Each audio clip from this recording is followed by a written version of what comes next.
Nanghihikayat ng mga kasundaluhan. Magtanggal na kayo ng suporta diyan. Oh, 'di ba? Ikaw matatakot ka saglit lang. Akala ko ba prayer rally yung pinuntahan ko ng anak ko, pinapunta ko pa diyan. Tapos ang maririnig ko mura, ang maririnig ko, parang magkukudeta. Sabi, "Wag na nga diyan, wag ka na pumunta diyan."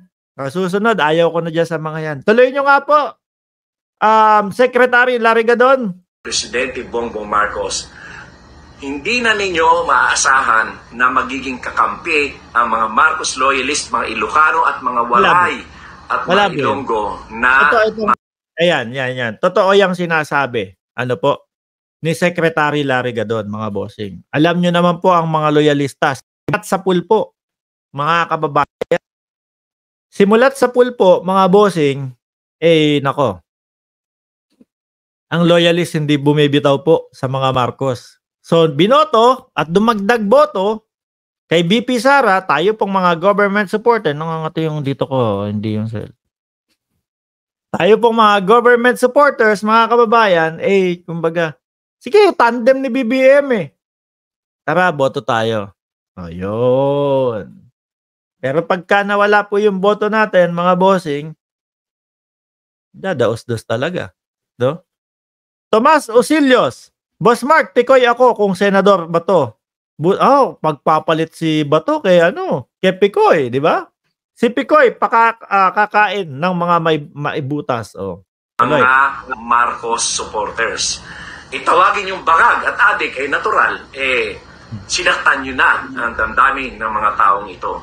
Alalahanin ninyo na sa loob ng mahigit 30 taon ay wala nang ginawa ang mga kalaban na tuligsain ang mga Marcos at si BBM.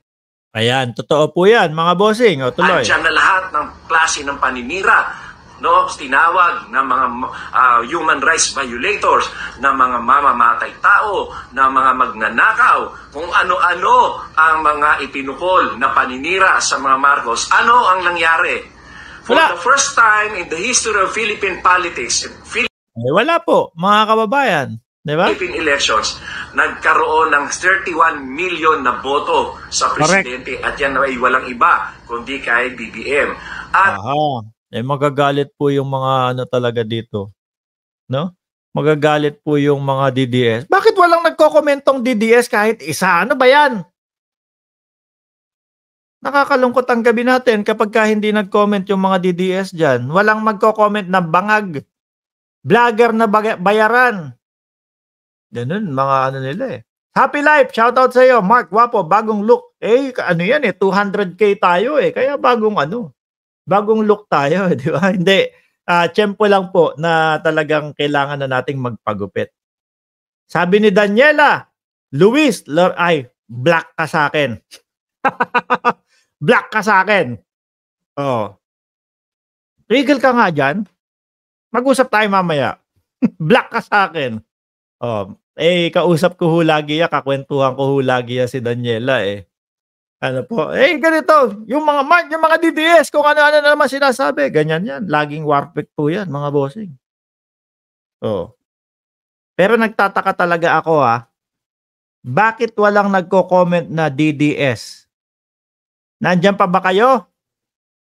Nag-aaksaya ng panahon mga DDS at ICC, naghanda ng pagkain. Baka pinaghahandaan talaga nila yung ICC, nagsasama-sama sila. Malapit na yung buwan na ibinigay ni dating Senador Trillanes, mga kababayan. Ituloy na natin tong si Secretary Larry Gadon.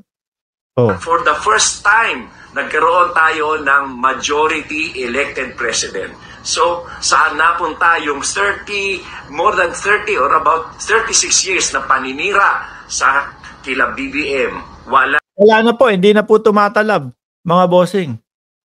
Chang, shout out sa iyo. PBBM lang malakas, Ginger Cat. Nagluluksa kasi mga DDS, Boss Mark.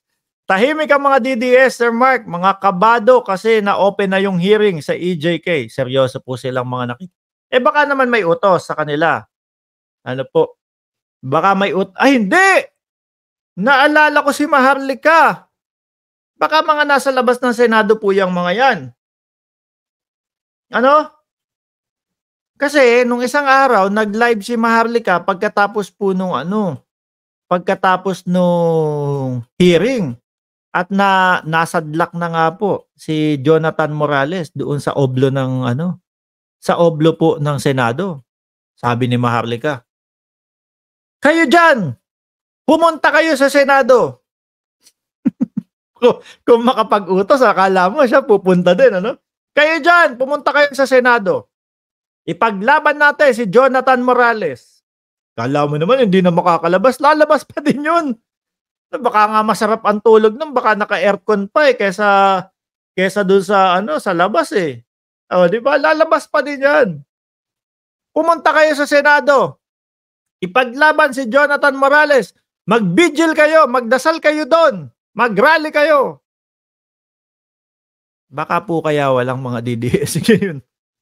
Ano po? Baka nando sila sa labas. Mag-vigil. Siyempre, usapang vigil po, mga kababayan. Payo lang doon sa mga DDS na pupunta doon. Siyempre, gabi yan. Di ba? Vigil. Magdadasal kayo, ha? Hindi yung kagaya ng mautog na puro mura. Kuha kayo ng picture ni Morales. Ilagay nyo dyan sa gitna, sa harap. No? Tapos, kumuha kayo ng 2 kandila. Ilagay nyo sa harap ng picture. Di ba? Turok nyo. Siyempre, kailangan, kumbaga, alay yun eh. Lagyan nyo ng ubas, yung pinggan, ubas, orange, mansanas. Ayan. Ilagay nyo doon sa harap ng picture.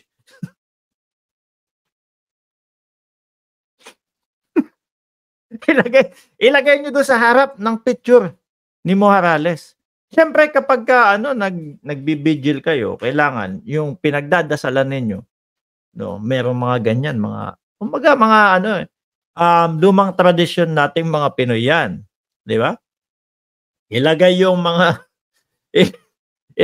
mga sangkis, tapos mansanas, tapos lagyan ng ubas, o yan, dalandan, pongkan, lagay doon, di ba, sa harap.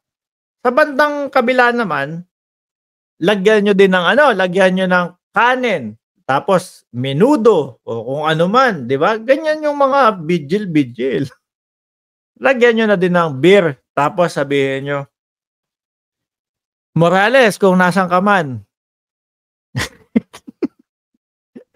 Ito para makalabas ka na. O yan, parang makalabas na, 'di ba? Oh. Ayan, baka kaya po nando'n sila, kaya wala pong nagko-comment diyan na mga DDS. Naku, pangalawa lang po 'yan, mga bossing. Ano po, pangalawa lang po 'yan.